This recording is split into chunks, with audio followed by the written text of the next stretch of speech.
estudiantes del Marketing y Comunicación Digital de la Universidad Nacional Federico Villarreal, vamos a iniciar este webinar con la participación del destacado doctor Ralph Otero y también del doctor Bernardo Luis Campos Morante.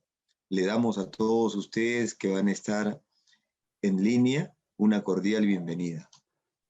Bien, muchas gracias, Dilmer. Vamos el día de hoy a conversar con el doctor Otero, pero antes me gustaría presentar al doctor quién es Ralph Otero. El doctor Ralph es un especialista, investigador de la religión, pero sobre todo es sociólogo, y él es licenciado en criminología por la Universidad Central de Texas, Estados Unidos, magíster en justicia penal de la Universidad Interamericana de Puerto Rico y también es magíster en teología por la Universidad Teológica del Caribe del mismo Puerto Rico. Tiene una certificación de posgrado en ciencias forenses de la Universidad Ana Méndez en Puerto Rico. Es además posgraduado en inteligencia aplicada de la Universidad de Erie y creo que es Pensilvania, Ralph. Correcto. Especialista en tecnología de la información y comunicaciones, doctor en filosofía, un PhD, con especialidad de sociología por la Universidad Complutense de Madrid y actualmente catedrático en la Universidad de Puerto Rico. Es además doctor en teología por la Universidad Nicaragüense Martin Luther King. Así que vamos a tener hoy día entonces el diálogo sobre el tema que ya hemos anunciado y que tiene que ver con la vigencia y o caducidad de la religión en la vida social contemporánea. Dejo a Dilmer con la primera pregunta entonces. Doctor Ralph, una alegría tenerlo con nosotros. ¿Cómo definiría usted la religión desde las ciencias sociales y qué lugar ocupa la religión en la sociedad puertorriqueña hoy? Muy buen día a todos los recipientes de este webinar. Un saludo muy caluroso, muy especial desde la Isla del Encanto, Puerto Rico. A su pregunta, me agrada, me satisface mucho la definición ofrecida por el sociólogo francés Émile Durkheim. Émile Durkheim es un sociólogo cuyos padres, él es hijo y nieto de judíos rabinos. Y él define religión como un sistema solidario de creencias y prácticas relativas a las cosas sagradas. Es decir, cosas separadas, cosas prohibidas, creencias y prácticas que unen una misma comunidad moral llamada iglesia a todos los que se adhieren a ella. La religión ha tenido un rol fundamental.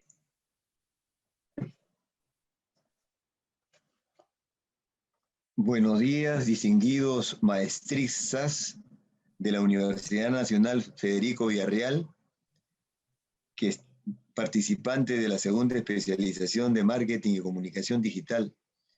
Tenemos hoy día el honor de tener con nosotros al distinguido doctor Ralph Otero y al doctor Bernardo Luis Campos Morante, quienes nos van a acompañar en el desarrollo de este webinar. Le damos a todos una afectuosa bienvenida. Igualmente al doctor Ralph por habernos aceptado esta entrevista, que creemos que es importante. El tema global que estamos siguiendo es la pregunta si la religión es vigente o ya caducó en la sociedad contemporánea. Y para eso el doctor Ralph, que es un sociólogo, le hemos pedido que nos ayude. Y entonces tenemos algunas preguntas que vamos a levantar para que él pueda contestar. Pero antes, déjeme por lo menos presentar al doctor Ralph. ¿Quién es Ralph Otero? Él es licenciado en criminología por la Universidad Central de Texas, Estados Unidos, magíster en justicia penal de la Universidad Interamericana de Puerto Rico, magíster en teología por la Universidad Teológica del Caribe, de mismo Puerto Rico. Tiene una certificación de posgrado en ciencias forenses de la Universidad Ana Méndez en Puerto Rico. Además, el doctor Ralph es graduado en inteligencia aplicada de la Universidad de Erie en Pensilvania, Estados Unidos. Es un especialista en tecnología de la información y comunicaciones. El doctor Ralph tiene además un doctorado en filosofía, un PhD, en la especialidad de sociología por la Universidad Complutense de Madrid. Es actualmente catedrático en la Universidad de Puerto Rico, doctor en teología por la Universidad Nicaragüense Martin Luther King. De modo que le damos la bienvenida y vamos a empezar con un paquete de preguntas. Dejo a Dilmer para que haga la pregunta. Doctor Ralph, una alegría tenerlo con nosotros. ¿Cómo definiría usted la religión desde las ciencias sociales y qué lugar ocupa la religión en la sociedad puertorriqueña hoy? Sí, muy buen día y un saludo muy afectuoso, caluroso desde la isla del encanto, Puerto Rico, de este puertorriqueño que ama a sus hermanos en Latinoamérica. A su pregunta, ¿cómo defino la religión? Me satisface, me agrada mucho la definición que ofrece Émile Durkheim, este sociólogo francés. Y me llama la atención porque su trasfondo, él es hijo y nieto de rabinos judíos. Y él, me gusta su definición. Él la define como un sistema solidario de creencias y prácticas relativas a las cosas sagradas. Dicho de otro modo, de cosas separadas, cosas prohibidas, creencias y prácticas que unen en una misma comunidad moral, llámase iglesia, templo, confraternidad, a todos los que allí se adhieren. La religión en Puerto Rico ha tenido un rol fundamental desde antes de que fuera descubierto, desde la época de los indios, ¿verdad? Taínos, después de su descubrimiento en 1493 con la llegada de los españoles y posteriormente con la guerra hispanoamericana y la invasión norteamericana. Diríamos que esas son las tres épocas, ¿verdad?, que sobresalen y que han marcado y juegan un rol muy marcado, acentuado a la antropología, al psiquis colectivo de quién es el puertorriqueño hoy en nuestra modernidad. Gracias, es una interesante respuesta la de Émile Durkheim y la suya, claro que sí. Otra pregunta que surge es la siguiente, que le vamos a pasar en este momento. La pregunta número 2, que tiene que ver con la relación entre política y religión. Sabemos que usted acaba de defender una tesis de maestría en teología en la Universidad Teológica del Caribe, en Puerto Rico, que se titula Política y Religión, una imprimación básica sobre la participación política de los cristianos protestantes evangélicos en Puerto Rico, el año 2000 al 2020. La pregunta que nos surge sobre la base de esta investigación suya es que nos interesaría que nos cuente cómo se da la relación entre religión y política en Puerto Rico, en el marco digamos, de una situación de dependencia del imperio norteamericano, siendo Puerto Rico un estado libre asociado, pero con estatus de autogobierno relativo. Esa sería nuestra inquietud.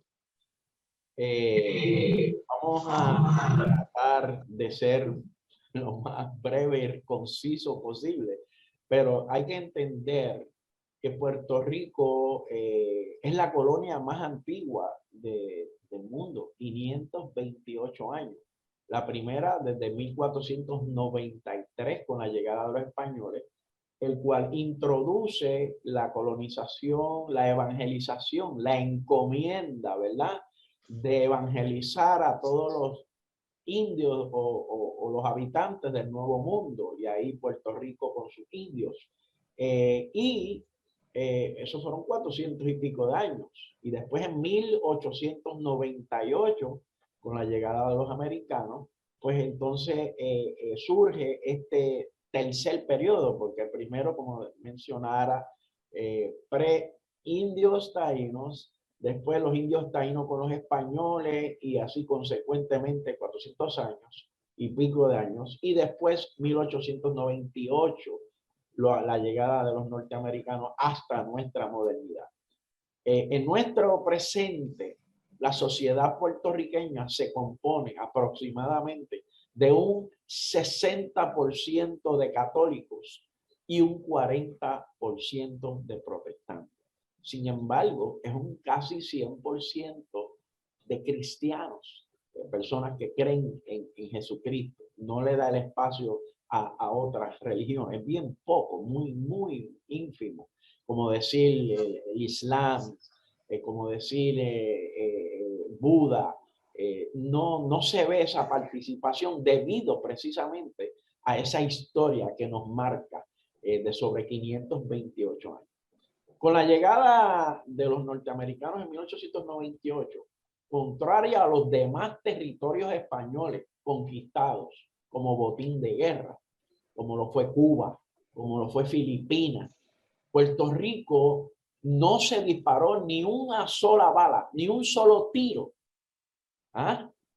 para subordinar a los puertorriqueños.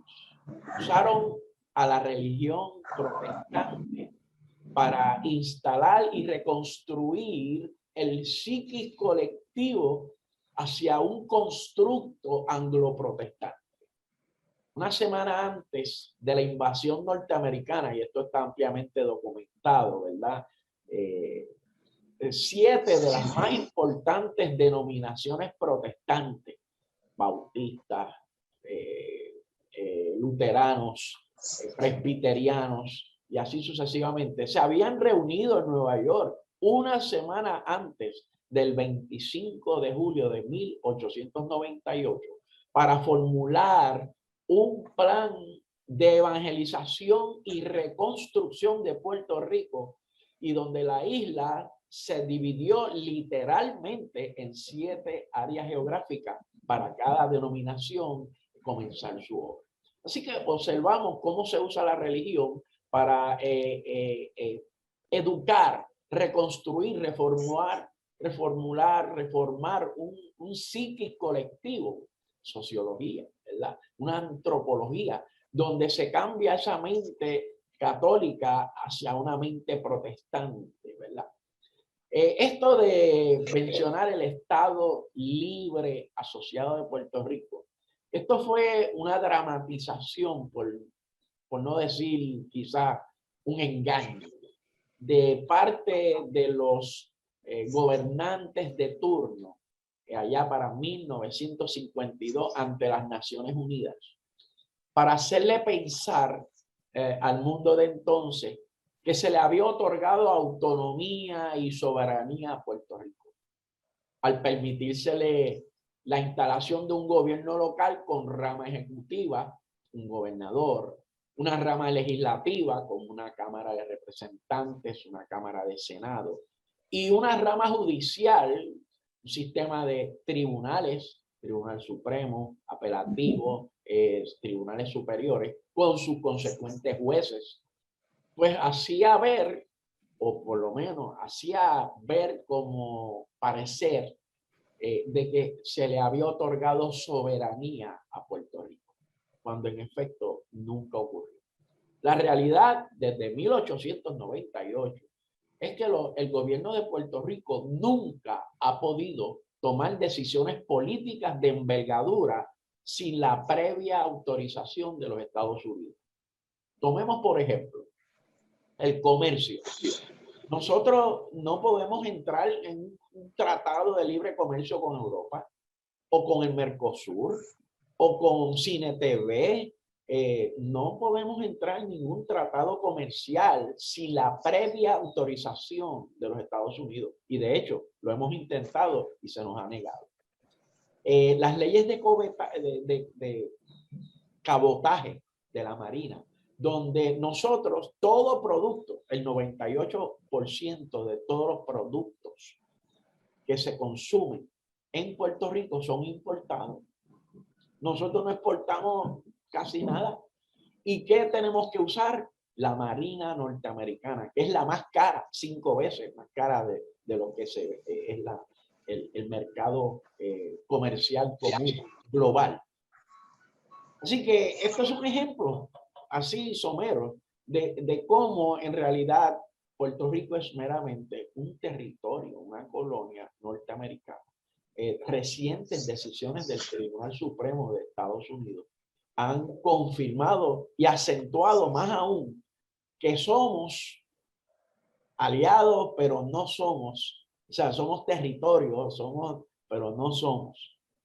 Se nos ha dado la ciudadanía bajo la ley Foraker desde 1917 y gozamos de ciudadanía americana, pero si ocultamos la historia, sabemos por qué se nos dio la ciudadanía, ¿verdad? Había una primera guerra mundial, se necesitaban soldados y de los soldados puertorriqueños siempre se ha hablado de su valentía y de su bravura, así que había que darle, ¿verdad? Esa ciudadanía, el cual hoy gozamos, ¿verdad? Así que tenemos quizá lo mejor de dos mundos. El mundo anglosajón por parte de la economía y el sistema financiero y una cultura latinoamericana que viene desde España, la madre España, ¿verdad? Tan es así, muchos van a estudiar a Estados Unidos, Harvard, Stanford. Yo elegí a la madre padre y fui a España a estudiar, así que un poco dándole ese reconocimiento de la necesidad. Ya es hora, yo creo, de que Puerto Rico se quite sus pantalones cortos de coloniaje y se ponga sus pantalones como soberano Estado. Gracias, doctor. Hay una pregunta en relación con el Estado y las iglesias, que es la siguiente pregunta. Sí, doctor. Con relación a lo que usted acaba de expresar, yo quería solamente preguntarle con relación a lo que usted acaba de explicar, esa subordinación ideopolítica que hace dependiente el quehacer gubernamental de Puerto Rico, de la nación americana, ¿está referida al sector que gobierna, que administra el país, o también se ha hecho extensiva ideológicamente a los ciudadanos, a todos los grupos, tanto del ámbito religioso como político que conforman esa nación? Bueno, hay que reconocer que hay normativa en Estados Unidos. Existe lo que se conoce en la politología de la religión, lo que se conoce como la teocracia constitucional. Usted dirá, ¿cómo? ¿Cómo es posible que exista teocracia en el siglo XXI? Pues sí las hay. De hecho, siempre han existido las teocracias. Lo que pasa es que se conocen como constitucionales porque existen normativas constitucionales de separación, garantías de separación de iglesia y Estado. Lo que ocurre es que desde el nacimiento, en este caso de Estados Unidos como una república, como un Estado soberano, siempre tuvo una preferencia religiosa. En este caso los americanos, el protestantismo. ¿Ah? Y entonces evoluciona ese sistema de gobierno donde sí existe la separación de iglesia y Estado, donde el ciudadano goza, disfruta de una libertad de expresión religiosa y de selección de religión. Y no se le impone como forma gubernamental una religión, porque está garantizado, es un derecho constitucional escrito, donde se garantiza ese derecho. Sin embargo, los gobiernos y los administradores políticos de turnos tienen una preferencia de religiosidad. Históricamente, esto es lo que se conoce por teocracia constitucional, donde hay una preferencia de religión. En Estados Unidos, fíjense que los presidentes que han gobernado, todos han sido protestantes, excepto dos. Y a uno lo mataron, el presidente John F. Kennedy, y el segundo es el actual Joe Biden. Oremos por él. Lo que quiero traer es que la preferencia del gobierno es protestante. Ahora, ¿por qué yo traigo esto? Desde 1980, con la llegada oficial, la instalación a nivel mundial de la globalización, del neoliberalismo, del Reaganomics, del sistema económico instalado por Ronald Reagan y Margaret Thatcher desde Inglaterra, se comenzó esta campaña de instalar y promover y desarrollar este sistema económico a nivel mundial. Globalización, mundialización. En el 2, y que no es otra cosa que es la privatización, la exclusión del gobierno y su participación como como un gobierno fiscalizador, como un buen gobierno que provee, como buen padre a los ciudadanos que necesitan. Ese sistema de gobierno keynesiano, se llama keynesiano por Maynard Keynes, que trajo este sistema de gobierno donde el gobierno actúa como un ente de buen padre proveedor a sus ciudadanos, donde fiscaliza a los elementos y al sistema económico capitalista, lo fiscaliza, ¿verdad? Pues ese sistema de gobierno, que dicho sea de paso, lo trajo el presidente Franklin Delano Roosevelt, y él se le conoce por este sistema. En 1980 se cambia ese sistema y lo comienza y es el sistema de la privatización de los servicios. Una de las responsabilidades más grandes que tiene el gobierno, pues obviamente, es atender la necesidad de sus ciudadanos a través de servicios sociales. Pues tenemos el seguro social, programas de ayuda, tenemos en el seguro social se ayuda a los huérfanos, a las viudas, a los desempleados. Tenemos fondos de becas de asistencia educativa, becas Pell para los ciudadanos que quieran estudiar que no tienen ingresos. Tenemos subsidios de alquileres. Todas estas ayudas sociales, históricamente, ese contrato social que nos hablaba Jean-Jacques Rousseau, que nace con el Estado, con la República, con ese contrato social, nace desde el siglo XVIII, es ahora en 1980 que se rehace, se reformula este contrato social y comienza a delegarse en manos privadas. Se privatiza el contrato social. Desde el 2000, el presidente Bush ha creado una oficina gubernamental llamada Organizaciones de Bases de Fe. Y estas organizaciones de bases de fe no es otra cosa que organizaciones no gubernamentales, ONG, sin fines de lucro, donde ahora se les delega a ellos el llevar a cabo esta función de los servicios sociales que antes era de lo público, ahora pasa a lo privado. Y como históricamente las iglesias han sido buenos proveedores, ¿verdad? Buenos administradores de estos servicios, pues ahora el gobierno ha pasado esta responsabilidad a las iglesias, a las organizaciones de bases de fe. Para que tenga una idea, en el 2000 el presidente Bush comenzó esto. Oiga, 168.000 millones de dólares en el 2000, estamos en el 2021, han transcurrido 21 años de estos servicios, donde se le está, y entonces usted sabe a quién se le delegó esta responsabilidad, a las organizaciones de bases de fe, particularmente protestantes. Ahora tenemos pastores reverendos dirigiendo oficinas de bases de fe en todos los Estados Unidos, en todos los condados, en todas las ciudades. En Puerto Rico tenemos una oficina de base de fe del gobernador, una de la Cámara de Representantes y una del Senado. O sea, se ha proliferado. Y entonces ahora tenemos a la religión haciendo de empresarios. ¿Quién mantiene ese balance para que se vele la normativa constitucional de separación de iglesia y Estado?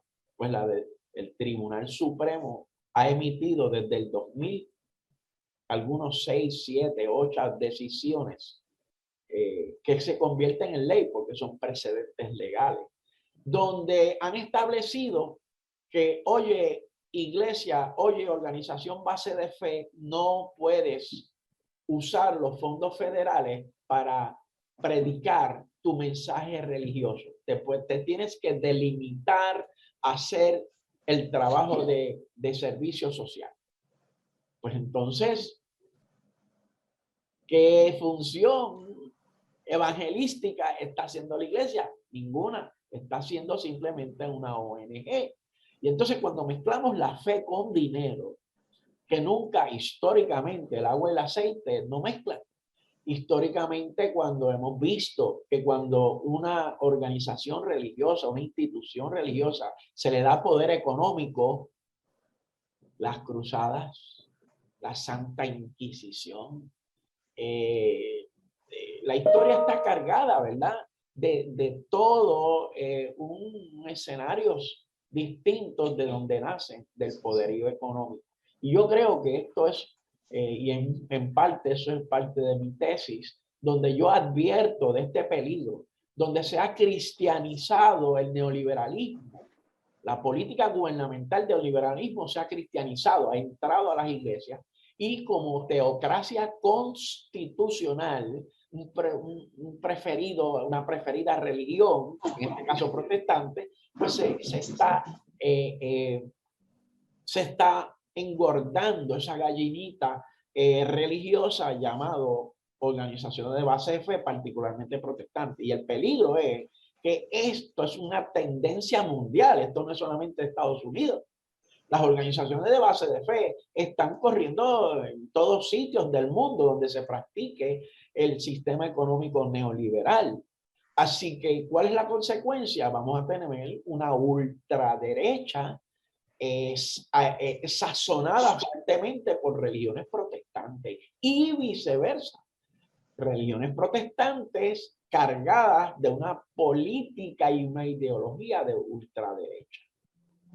Gracias por la respuesta. Sí, es preocupante. Nos ha pasado a nosotros también desde los tiempos de la colonia en relación, bueno, la conquista fue con el apoyo del cristianismo y el cristianismo de entonces era el cristianismo católico. Pero luego con el imperio inglés pasó lo mismo con el protestantismo a partir del siglo XVIII. Y en el siglo XIX con el imperio norteamericano en relación con el pentecostalismo, que es como el brazo y la avanzada del imperio y del sistema neoliberal. La siguiente pregunta que tenemos tiene que ver con la intervención que llamamos a veces intervencionismo de los Estados Unidos en relación con la religión y los gobiernos latinoamericanos. Se ha dicho que América Latina es el patio trasero de los Estados Unidos y por eso, entre comillas, la cuida o la interviene si es necesario. En ese marco de cosas, ¿cómo ve usted el intervencionismo del gobierno norteamericano de Estados Unidos desde la doctrina Truman, la doctrina Monroe, el plan Cóndor que usted habla en su tesis, los documentos de Santa Fe de Donald Reagan, que empezó por lo menos con él, sobre pretexto de evitar el comunismo, así como el influjo de la teología de la liberación de orientación marxista en América Latina? Esta es una preocupación, pero hay un intervencionismo no solo en relación con las ideologías políticas, sino también en relación con la religión de tendencia izquierdista, marxista, proclive al comunismo. Sí, un poco creo que habría que traer a la mesa para quizás contestar la pregunta a nuestro gran español filósofo José Ortega y Gasset y su razón vital. El hombre no tiene naturaleza, lo que tiene es historia. No nos preguntemos qué es, sino qué ha de ser. Y estudiando el pasado hasta el presente nos revelará el futuro. Y un poco usando la razón vital de José Ortega y Gasset, tenemos que preguntarnos, en realidad este intervencionismo norteamericano obedece a que nos quiere proteger, tiene un sentido de protección. Y si vemos, no nos preguntemos qué es, sino qué ha de ser. Y tendríamos que entonces irnos, retroceder al comienzo de cómo es que nace y nace y evoluciona consistentemente hasta nuestra modernidad del siglo XXI a base de unas doctrinas teopolíticas. Y digo teopolíticas, que quieren decir que son constructos de ideas políticas legitimadas por la propia religión, en este caso protestante. Doctor Ralph, gracias por la respuesta. Tenemos otra pregunta que nos interesa saber también. Se ha dicho que América Latina es el patio trasero de los Estados Unidos y por eso nos cuida o interviene cuando es necesario, ¿no? Entonces, en ese marco de cosas, el intervencionismo del gobierno de los Estados Unidos, desde la época de la doctrina Monroe o tal vez en la doctrina Truman también, el Plan Cóndor y los documentos de Santa Fe de Ronald Reagan, desde esa época, tal vez sobre el pretexto de cuidar ese patio trasero, ha venido tal vez cooptando o influyendo en América Latina y prohibiendo, por ejemplo, la teología de la liberación por su tendencia marxista. Entonces, la pregunta es, ¿qué cosa es lo que cuida Estados Unidos? ¿Nos cuida a nosotros o se cuidan ellos? Es la pregunta. Una pregunta bastante amplia por su perspectiva y hay que, diría que para poderla contestar, usáramos la razón vital de José Ortega y Gasset. En su razón vital, sus tres postulados: el hombre no tiene naturaleza, lo que tiene es historia. No nos preguntemos qué es el intervencionismo norteamericano, sino qué ha de ser. El segundo postulado es, no nos preguntemos qué es algo, sino qué ha de ser de ese algo. En este caso, qué ha de ser del intervencionismo en Latinoamérica. Y entonces nos lleva al tercer postulado. Estudiando el pasado hasta el presente, nos revelará el futuro con relación a esa qué será del intervencionismo en Latinoamérica. Usando esos tres postulados, tenemos que irnos mucho antes de la doctrina Monroe. Yo creo que cuando se establece las 13 colonias norteamericanas, que surge esta ética protestante que nos trae el sociólogo alemán Max Weber, la ética protestante y el espíritu del capitalismo, donde entonces, a base de una hermenéutica errada, se desvirtúa lo que quizás Max Weber quería establecer. Y entonces, con la llegada, entonces nos trae de ejemplo a Benjamin Franklin, los primeros, ¿verdad?, líderes políticos, como unos excepcionales, efectivos, instaladores de ese sistema económico capitalista. Y entonces se trae a la luz, a la palestra, se trae la idea de que mi éxito como empresario capitalista se debe a que estoy muy bien parado con ese ser superior espiritual, lo divino, ¿verdad? Esa es la señal de que, y mientras más dinero haga y más próspero sea, más me está bendiciendo el Señor. En contraparte, tenemos que deducir, si eso es así, Y esto es la hermenéutica que nos trae la ética protestante. Entonces, si Dios me está proveyendo, me está haciendo próspero con este sistema económico capitalista, pues entonces los pobres no están trabajando, son unos vagos y por eso Dios no los prospera. Va viendo cómo se desvirtúa esta hermenéutica y esa ética protestante se desvirtúa hacia el espíritu del capitalismo y nace el protestantismo fundamentado en un sistema económico capitalista. Ahora bien, una vez que se empieza a nacer este sistema económico capitalista y a desarrollarse, se empieza los historiadores a ver cómo la divina providencia ha prosperado el país con este sistema que Max Weber de anterioridad nos había dicho que es la ética protestante. Y se empieza a crear una teopolítica. Teopolítica no es otra cosa que la presentación, la justificación de una idea política legitimada por la propia religión, teopolítica. Y entonces, ¿qué tenemos? A una nación que ha sido bendecida por Dios y cuya misión es llevar este mensaje, evangelizar al mundo con el espíritu del capitalismo. Es el destino manifiesto. Y nace entonces el destino manifiesto. Estudiando el destino manifiesto, que esto comienza y se amarra con la doctrina Monroe ya la conocemos, pero el destino manifiesto es la justificación teopolítica, la legitimación de la política por los propios religiosos, en este caso los protestantes.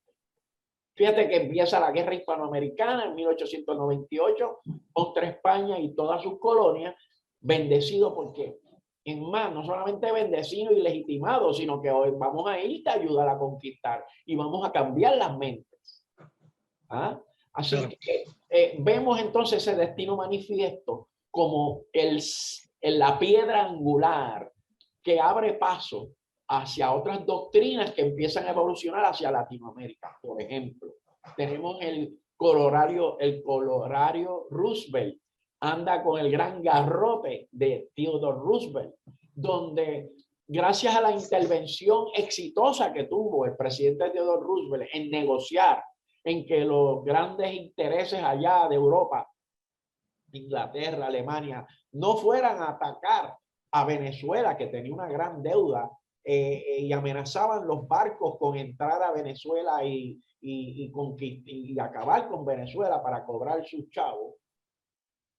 Theodore Roosevelt logró exitosamente negociar, renegociar, donde pudieron entonces satisfacer las deudas hacia esos imperios. Gracias a esa intervención, le dio un standing internacional, donde de ahí en adelante extiende la doctrina Monroe, diciendo en el corolario Roosevelt, ahora vamos a intervenir en Latinoamérica con cualquier país que necesita ser reorientado, porque está perdido. Necesita, como buen padre de familia, necesita orientarse, necesita ser disciplinado. Y si hay intereses de nuestras empresas en ese país, nos veremos obligados a tener que enderezar a ese país, como lo hicimos con Venezuela.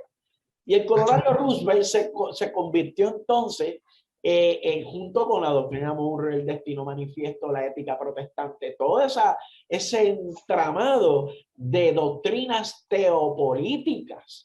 ¿Ah?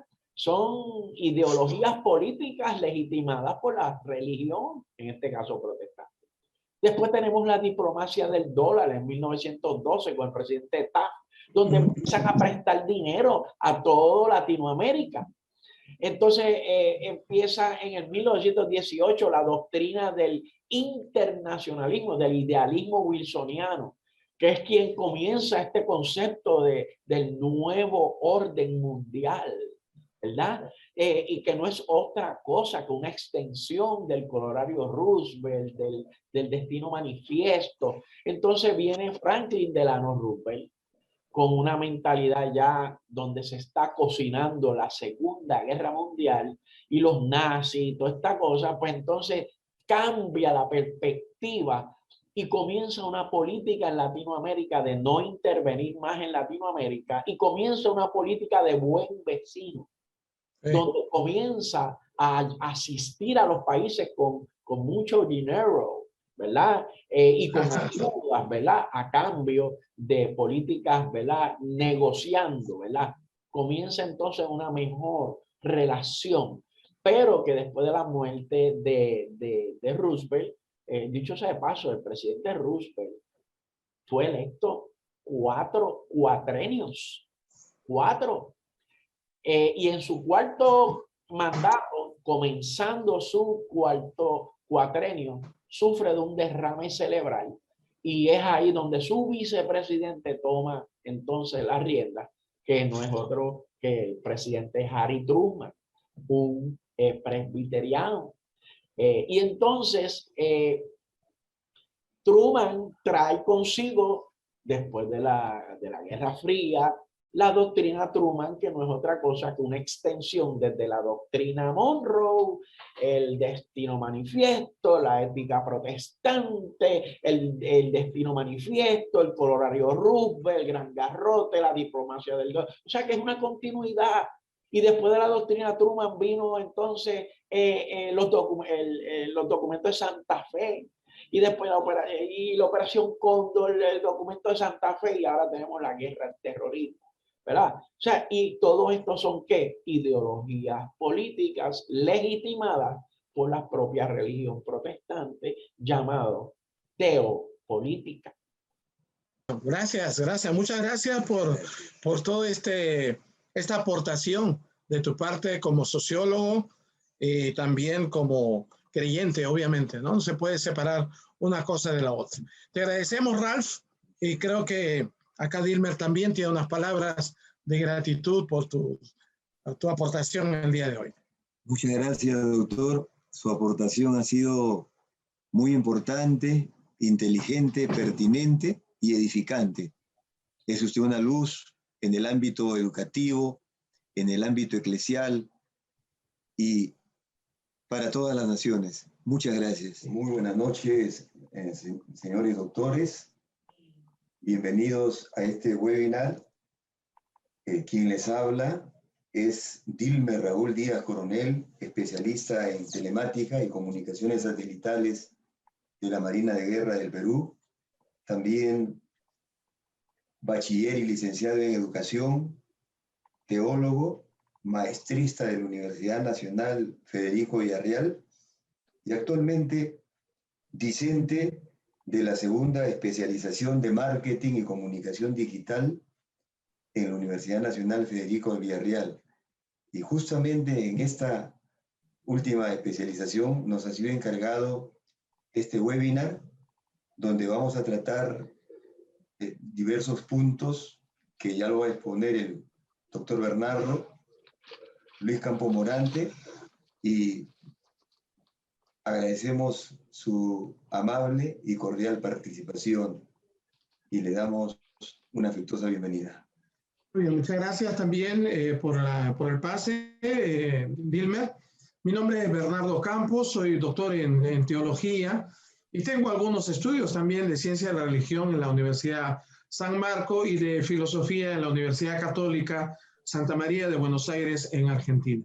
Y hoy tenemos el grato placer de presentar al sociólogo Óscar Amat, que es ahorita asistente de investigación en la Universidad del Pacífico y también trabaja junto con el doctor José Luis Pérez Guadalupe en una investigación sobre religión y política en términos generales y más particularmente sobre protestantismo y política. De producto de ese trabajo de investigación han salido varias publicaciones con el apoyo de la Fundación Konrad Adenauer. Y ahora con nosotros Óscar Amat, a quien le vamos a pedir que haga una breve presentación de su persona, muy rapidito, para poder empezar ya con nuestra entrevista formal. Adelante, Óscar. Bueno, amigos, amigas, muy buenas noches. Estamos muy contentos de haber sido invitados a participar de este webinar. que aparte de cumplir una función académica, es bastante oportuno y pertinente por la temática que está desarrollando, ¿no? ¿Hasta qué punto la religión es relevante, es pertinente para el funcionamiento de la sociedad en la actualidad? Es una pregunta que nos hacemos desde muchos campos. Yo particularmente desde la sociología de la religión, desde hace varios años, estoy interesado en el estudio del fenómeno protestante o del fenómeno evangélico, y recientemente, en los últimos 4 o 5 años, trabajando junto con José Luis Pérez Guadalupe en el marco de la producción de materiales sobre religión y política en América Latina. Así que estamos muy dispuestos para responder a sus preguntas. Muy bien, entonces tenemos un grupo de preguntas, pero para poner en autos a nuestra audiencia de este webinar, que vamos a tener algunos otros invitados nacionales, pero también algunos especialistas internacionales de varios países de América Latina y el Caribe, que estarán contestando nuestras preguntas. Tenemos un grupo de 6 preguntas y esperamos poder responder brevemente para luego tener, digamos, un marco más global del pensamiento desde las ciencias de la religión sobre este fenómeno religioso. La primera pregunta, mi querido Oscar, es, ¿crees tú que la religión en el siglo XXI sigue todavía siendo relevante, vigente, o ya no? Hay quienes piensan desde Comte y antes de Augusto Comte, ya declaraban la caducidad de la religión y la emergencia de la ciencia como religión, y que se iba a terminar. Tú conoces todo eso perfectamente desde el campo de la sociología. ¿Crees tú que la religión ya está desfasada o ha sido superada? Y si así fuera, ¿cuáles serían las razones, digamos así, de esos argumentos? O, como mucho se ha dicho y se puede verificar, que la religión en América Latina es digamos, está muy fuerte, está, como dicen en el argot popular, vivita y coleando, más fuerte que antes, más fuerte que nunca, y peor todavía en este contexto de pandemia, ¿no? Una mirada y un regreso a la religión. No sé qué es tu opinión y agradecería una respuesta en términos globales. Claro, la religión como fenómeno social es siempre un elemento importante y vigente de todas las culturas, ¿no? Desde que el ser humano empieza a enterrar a sus muertos, digamos así, empieza a asumir algún contacto con la trascendencia, sea para una o varias divinidades, sea en el culto del espíritu de los ancestros, sea en la espiritualidad vinculada a la tierra. Es decir, siempre hay un punto de intersección entre los sueños, las aspiraciones de las personas y su mirada hacia lo que podríamos denominar religioso. Ahora, si la llevamos la pregunta al mundo contemporáneo, lo que uno puede percibir es la decadencia de un tipo de producto religioso y también la consolidación o el surgimiento de varios, lo que llamamos movimientos religiosos, que han entrado a tener un relativo éxito, vamos a decirle así, tanto en la parte netamente de las convicciones de las personas, como en el interés o en el impacto de participar también activamente en la vida política. ¿Cuáles son los movimientos o las instituciones que entran en crisis? Especialmente aquellas que consolidan su discurso a partir de una mirada del pasado, es decir, exclusivamente asentar la afiliación religiosa en la adherencia cultural o en la perspectiva netamente sacramental para hablar de las religiones cristianas o en las tradiciones. En el caso de los evangélicos, hablando de la identidad denominacional, por ejemplo, como fuente exclusiva de la pertenencia, el sentido de pertenencia. Eso ha entrado a un proceso de recomposición, para no decir de descomposición, ¿no? Ahorita lo que tenemos, por ejemplo, es un fenómeno de el mundo postdenominacional, es decir, la aparición de iglesias independientes que ya no responden exclusivamente a las antiguas tradiciones planteadas en el mundo protestante a partir de la Reforma del siglo XVI, sino que éstas se han ido como reactualizando en productos que se van adaptando también a la sensibilidad y, por qué no decirlo, al gusto de las personas. Entonces tenemos ahora iglesias enfocadas en los trabajos con jóvenes, o el ministerio con jóvenes, como le llaman, o las especialidades en ministerios que trabajan en los temas de familia, o los que ponen de relieve el aspecto más celebrativo, más visual, más estético, digamos así, las luces, el sonido, donde el desplazamiento de la atención ha pasado del mensaje oído al mensaje sentido, ¿no? Como se dice, hemos dejado la religión logocéntrica y nos estamos concentrando más bien en una religión neumática, en una religión que enfatiza los temas de la espiritualidad. Entonces, ahí está, digamos, el contrapeso, ¿no? No es que la religión en sí misma pierde relevancia en sí misma, sino que unas van decayendo en el espectro de la cantidad de adherentes, el proceso de recomposición de nuevas generaciones, y otras van ocupando ese espacio y también van ejerciendo su propio nivel de crecimiento. En el último censo, me has hecho recordar la teoría de este sociólogo francés, Pierre Bourdieu, que plantea en términos del sistema, en el sistema capitalista, la oferta y demanda de bienes simbólicos de salvación y las ofertas que las iglesias o los grupos religiosos presentan al pueblo, a la comunidad. Y estamos allí en la teoría de Pierre Bourdieu, en un conflicto entre profetas y sacerdotes, como decía él, y los brujos o religiones primales o religiones o espiritualidades, ¿no? Que salen del marco de lo sacerdotal y de lo profético, decía Pierre Bourdieu, pero vendemos. Y entonces la oferta y demanda va cambiando de acuerdo a la situación. Entonces, en uno de mis libros que yo escribí, hablaba justamente del cambio en la oferta de salvación que tú leíste y presentaste el prólogo de mi libro sobre pentecostalismo y política, donde planteábamos la idea de que ahora la gente no quiere, la salvación no está tipificada solo en términos espirituales de salvar mi alma. Dios, sálvame también del hambre, sálvame también de la injusticia social, sálvame también de la violación de mis derechos. Es decir, hay una especie de materialización de la salvación, que es lo que tú acabas de plantear, precisamente los cambios en la oferta religiosa. Entonces, eso hace como una renovación de la oferta religiosa o de la religión misma también, o lo que algunos han llamado, ustedes los sociólogos, un reencantamiento de la religión, ¿no? Nunca definimos lo que es religión, ¿no?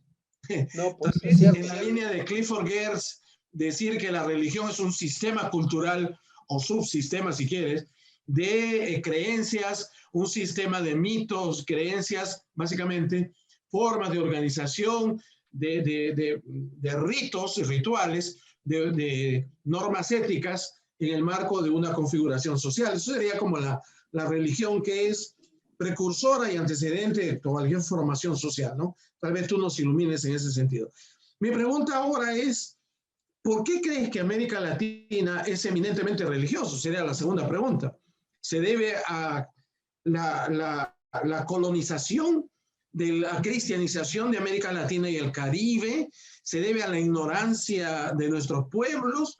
¿O se debe a otras causas y otros fenómenos que podrían ser implicados sociológicamente o antropológicamente? Claro, uno de los puntos básicos para responder eso es cuál es el punto de partida con el cual se conceptúa y se valoriza la religión en la sociedad, ¿no? Desde una perspectiva, obviamente, donde el oscurantismo y la religión van de la mano, ¿no? En una posición, digamos, radical tipo González Prada, que decía, así como los monos cuando van evolucionando y se hacen hombres, se les cae la cola, así también al ser humano cuando llega a la mayoría de edad se le cae la religión, ¿no? Sí. Entonces, claro, bajo esa perspectiva, obviamente los mantenimientos, digamos, y las reminiscencias del hecho religioso serían como consecuencia de que esa persona todavía no ha llegado a una adultez mental, ¿no? Como decía Immanuel Kant, ¿no? Sí, exactamente. O en todo caso, si de una perspectiva psicologista, la religión es el producto de una neurosis colectiva, ¿no? Esa incapacidad de poder sentirnos plenamente realizados sin mirar a otro lado que no sea nosotros mismos, o si la religión es un epifenómeno de las relaciones base-superestructura en la teoría marxista. O sea, todo depende de cuál es el punto de partida con el cual uno mire el hecho religioso, ¿no? Correcto. Lo que llaman la sociología comprensiva, la sociología de Max Weber, por ejemplo, ahí lo que uno enfatiza sobre el hecho religioso es el sentido que el ser humano le da a su acción.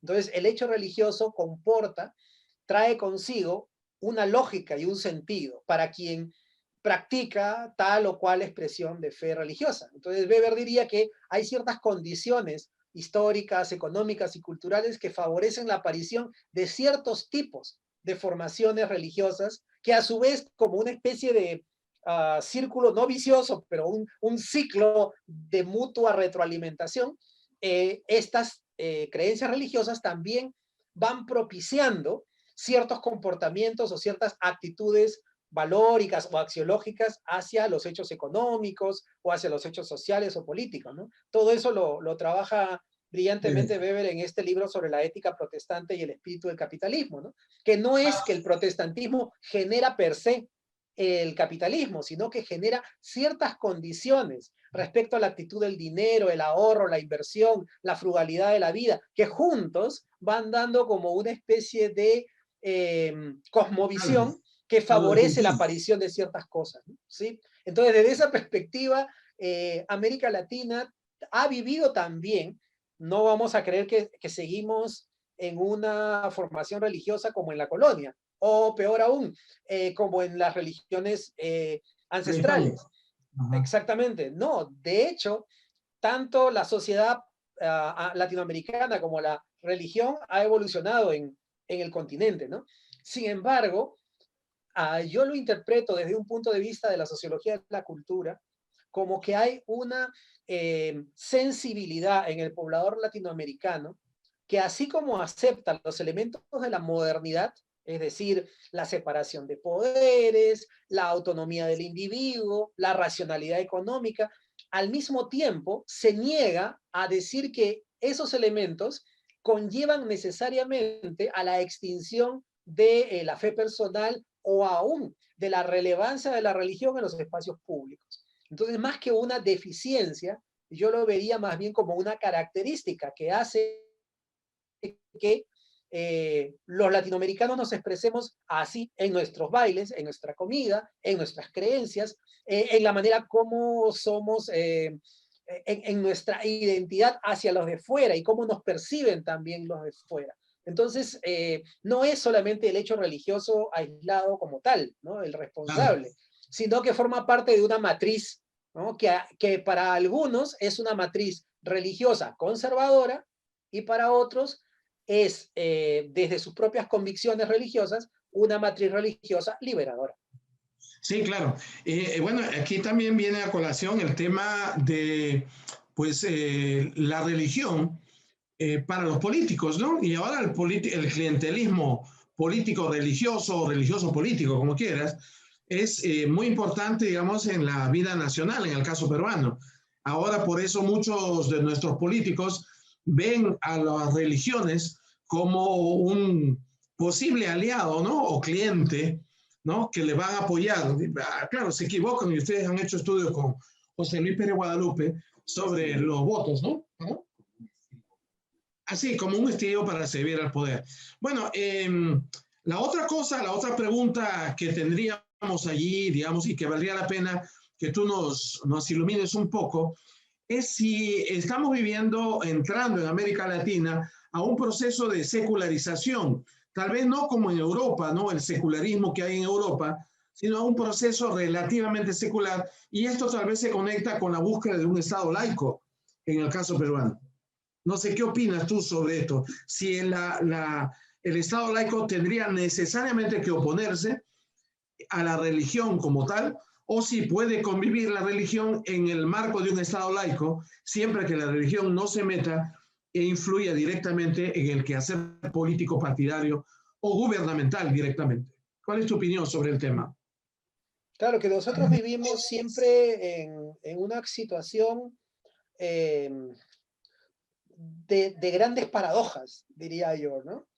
Profesor mío, muy querido, hablaba pues de las relaciones de un capitalismo periférico, subinducido y subdeterminado, ¿no? Y las relaciones sociales que se generan de eso, ¿no? Es decir, no hemos vivido ni lo mejor del capitalismo, ni tampoco hemos vivido, digamos, al mismo tiempo que vivimos lo peor del sistema feudal. O sea, se han integrado de una manera curiosa, hasta paradójica, esto que le llamamos el sistema informal, ¿no?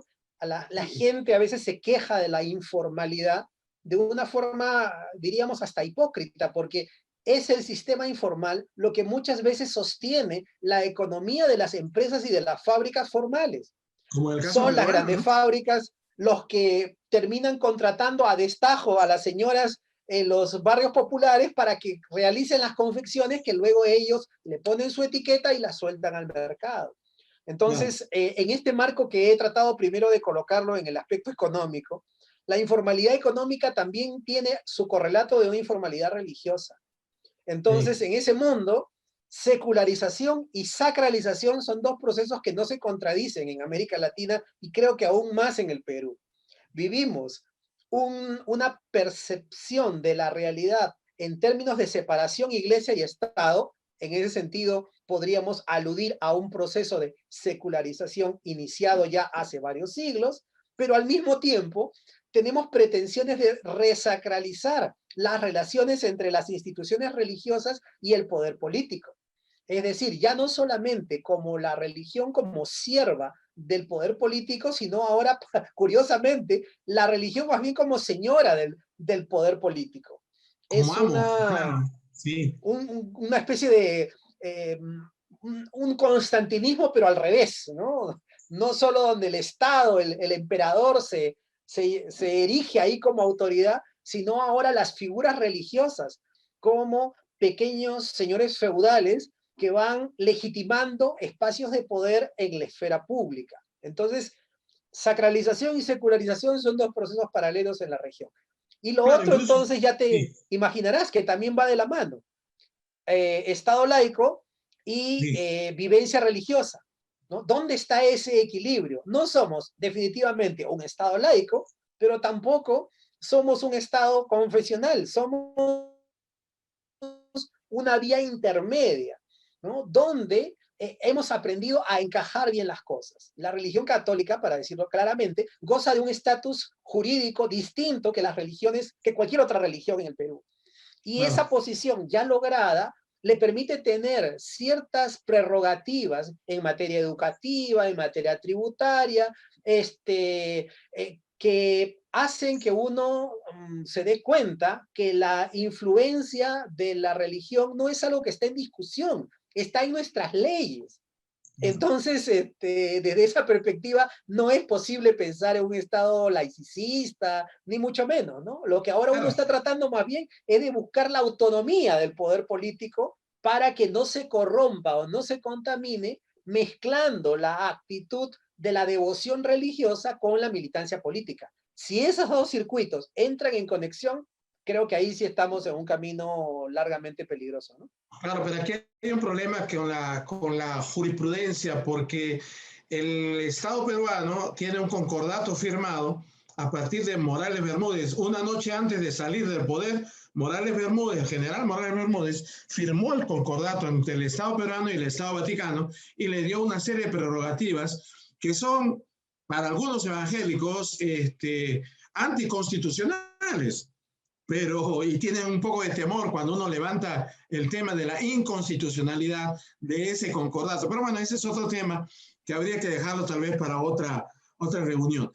¿Cuál crees tú que sería, en el caso de mantenerse la religión en la sociedad contemporánea, cuál sería el papel y la función ideal, digamos, mejor, de la religión? ¿Qué papel jugaría en el Estado peruano? En América Latina en general, ¿no? ¿Qué papel le asignarías tú idealmente que quisiera que juegue? ¿Qué rol? ¿Un rol de legitimación de la realidad? Porque eso hay un rol específicamente legitimador, atestatario, diríamos así, según el sociólogo Henry de Roche del siglo pasado, o protestatario.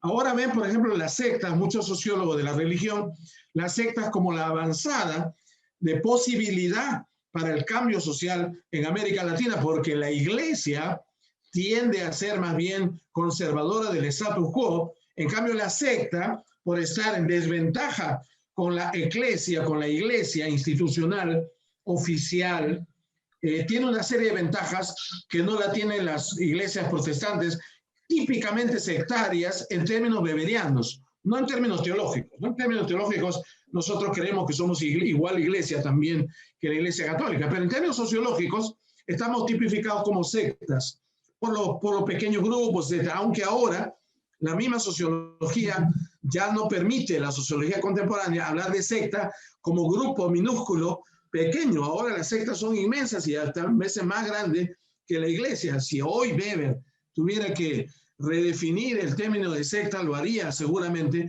porque tenemos sectas pues grandísimas a nivel mundial incluso, ¿no? Que están creciendo de una manera exorbitante. Bueno, pero al margen de toda esa tipología o la axiología de secta e iglesia y de otros fenómenos como la mística, por ejemplo, que muy pocos sociólogos han considerado en esa axiología de Max Weber, ¿no? Iglesia y secta, algunos se han quedado, pero aparte de iglesia y secta está la mística también, la espiritualidad y muchas espiritualidades que ahora se vienen cultivando. Pero, ¿qué rol le asignarías tú? ¿Un rol protestatario, atestatario, contestatario a la religión?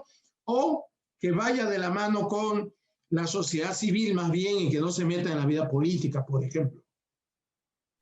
Claro, fuera de las dos tradiciones ya conocidas, ¿no? Que serían como dos tipos ideales extremos. Por un lado, la función ideológica de la religión y por el lado, la función utópica de la religión, hablando en términos de Karl Mannheim. En medio de eso, que sería la vida real, uno esperaría, como investigador, en primer lugar, del fenómeno religioso, extraño dos dimensiones de no solo la iglesia, sino de las religiones en general en el Perú y en la región, ¿no? Lo primero es el tema de la comprensión o el diálogo interreligioso, ¿no? Como una dimensión de entendimiento, es decir, si las personas que se confiesan religiosas no demuestran a través de sus propias acciones que son capaces de cooperar y dialogar en torno de algunos objetivos que sean de interés común, pondría, por ejemplo, alguna dimensión ética profunda de los derechos humanos en los cuales las diferentes religiones puedan coincidir. O sea, esto que nuestro querido Hans Kuhn hablaba de una ética mundial, ¿no? Y con eso ya me voy vinculando a mi segunda expectativa. Es decir, no solo la función dialogante para hacernos comprender el sentido fraterno de la humanidad, sino también la dimensión ética. Sí. Es decir, ya no preocuparnos tanto de el proselitismo en términos de que la gente asuma las creencias mías, sino en algún sentido cómo somos capaces de influenciar a través de la perspectiva de los valores en las realidades cotidianas, en las realidades mundiales que están a nuestro alrededor. Como la pandemia, entonces, por ejemplo, ahora, ¿no? Por ejemplo. Y ahí tenemos nota jalada, ¿no? Desde todas las organizaciones religiosas, ¿no? Porque lejos de que la pandemia haya servido para sacar lo mejor de nuestra humanidad en términos religiosos, lo que encontramos más bien es una radicalización de las propuestas más neoconservadoras, por decirlo de una manera, en términos de seguir avanzando en lo mayor posible en cercar al Estado para intereses subalternos, como por ejemplo retirar la palabra género de la legislación peruana, quitar de los kits de atención a las mujeres los métodos anticonceptivos.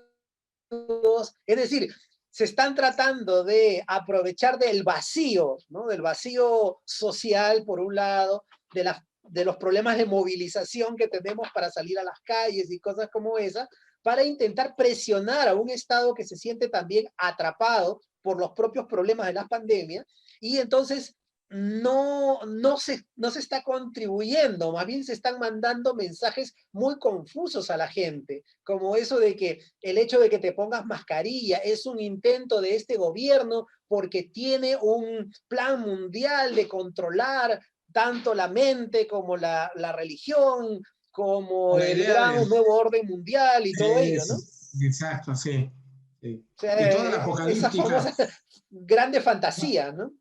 la apocalíptica y la escatología presente, digamos, el tema del nuevo orden mundial. Pero también es cierto que hay, digamos, señales de la formación de un nuevo orden mundial, que incluso con el Papa Francisco ya viene también esa idea. O sea, tampoco es que no exista esa proclividad hacia un nuevo orden mundial. Y pues ahí es donde la religión tal vez falta un diálogo más abierto, digamos así, de tú a tú, con los políticos o los politólogos o con los sociólogos, etcétera, para ponerse de acuerdo en la línea de la perspectiva comunicativa, comunicacional que plantea, ¿cómo está el sociólogo de la Escuela de Frankfurt? Se me va el nombre, caray, ya debe ser la edad, ¿no? Habermas, Habermas, que plantea la idea de que la iglesia tenga un rol social de diálogo y de comunicación a nivel internacional y plantea que tiene que ser escuchada la iglesia a nivel del espacio público también. Y para discutir temas de altura, como lo hizo él con el Papa Benedicto XVI o el sacerdote Ratzinger, ¿no? Más conocido como Ratzinger, pero fue Papa también, Benedicto XVI. Entonces, con él hicieron un diálogo muy alturado y muy filosófico, y creo que por ahí necesitamos encaminar también nuestros diálogos, como lo estamos haciendo ahora, sobre la función de la religión en el espacio social de la sociedad peruana contemporánea, ¿no? Creo que por ahí también pasa un poco el tema. No solamente de desacreditar al religioso diciendo, no, es que no hay un nuevo orden mundial, pero sí se está caminando un poco hacia allá.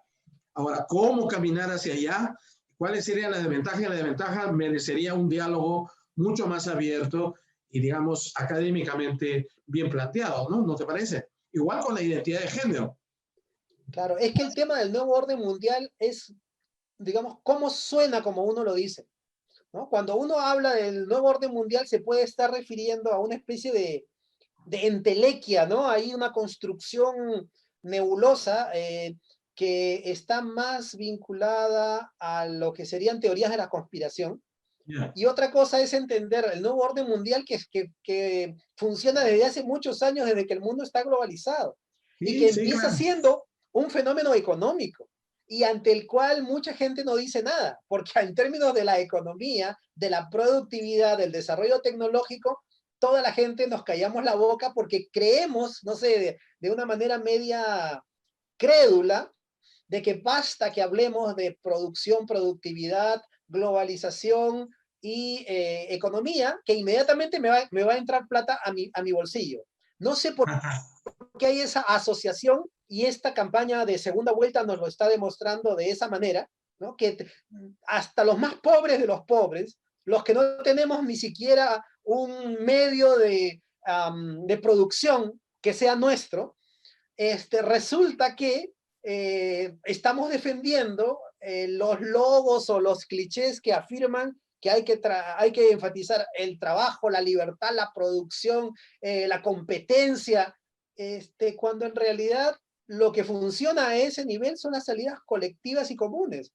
Las formas de organización tipo organizaciones de base, clubes de madres, asociaciones del vaso de leche, o sea, esas son las cosas que durante las épocas más duras han permitido la supervivencia de los sectores populares. Y hoy día esos sectores populares están enarbolando banderas de producción y de superación individual, ¿no? Yo, que soy un pequeño vendedor de maní, un día me voy a convertir en el gran empresario, ¿no? O sea, esas utopías que son totalmente manipuladas y manipulatorias, creo que nos hacen desviar del sentido de esto que tú estás mencionando, ¿no? Un caminar hacia un orden, pero no en el sentido de un orden fascista o autoritario o impositivo o al estilo 666 de la bestia del apocalipsis, Sí, claro. Un nuevo orden mundial que construimos. Gracias, hermano. Pase por acá, por favor. Sí. Un nuevo orden mundial que todos construimos a partir del aporte y del referente que cada uno de nosotros cuida y guarda. Los ecologistas tendrán su aporte. La gente del enfoque de género tendrá su aporte. Los que son religiosos tendrán su aporte y su dimensión ética. Pero al final, el gran sueño de una mesa donde todos quepamos, donde todos podamos entrar y sentirnos representados y al mismo tiempo todos sentirnos satisfechos de que a todos nos alcanzó. O sea, si hacia allí no camina la humanidad, lo que queda es simplemente la competencia salvaje y el triunfo de los más, no de los más capaces, sino de los que ejercen mejor su nivel de poder. Y eso es realmente triste, que los que estamos más abajo y más desposeídos de esa cuota de poder, la estemos entregando casi de manera gratuita y generosa a quienes más bien acumulan una cuota mayor de ejercicio de su poder de manera violenta y abusiva contra aquellos que nada tenemos. O sea, eso sí me parece realmente triste y lo veo en las redes sociales y todo, ¿no? Claro, en la línea de Foucault hay una microfísica del poder y obviamente en la religión también hay un nivel de poder. En el pueblo hay un poder que hace y puede sacar un gobernante como ya pasó aquí en el Perú varias veces, o podemos meter preso también a la gente.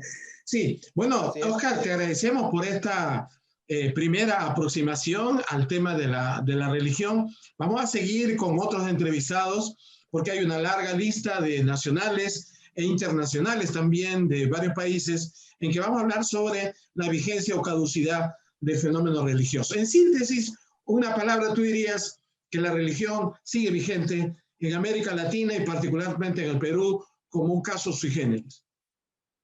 Sí, y que tiene para rato. O sea, esto no es una moda, ¿no? Esto es una manera en la que vamos a construir ciudadanía hacia adelante, de cara al Perú del Bicentenario, ¿no? Sí, un Perú plurireligioso, un Perú pluricultural. Ok, no sé, Dilmer, ¿tienes alguna palabra tal vez de gratitud al sociólogo? Sí, le agradecemos, doctor Amat, muy inteligente y pertinente sus reflexiones, sobre todo para poder darle la preponderancia y la relevancia que tiene la religión como la expresión espiritual y existencial también de nuestro pueblo peruano y también de otras naciones de América Latina. Muchas gracias por su... muchas gracias por la invitación también. Gracias, Oscar. Esperamos que en algún momento podamos compartir luego las publicaciones de tus investigaciones, sobre todo el tema desde la ciencia de la religión, de las cosas que has escrito, incluso sobre el ecumenismo también en el Perú. Hace poco te citamos en una de las entrevistas que nos hicieran sobre la perspectiva. Sí, lo vi. Sí, ok. Bueno, muchísimas gracias y gracias también a todo el público de la Universidad Villarreal que están siguiendo este webinar. Como nosotros decimos en el Evangelio, bueno, que Dios les bendiga a todos ustedes y a ti también, mi querido sociólogo Oscar. Muchas gracias. Muchas gracias también. Nos vemos. Hasta luego.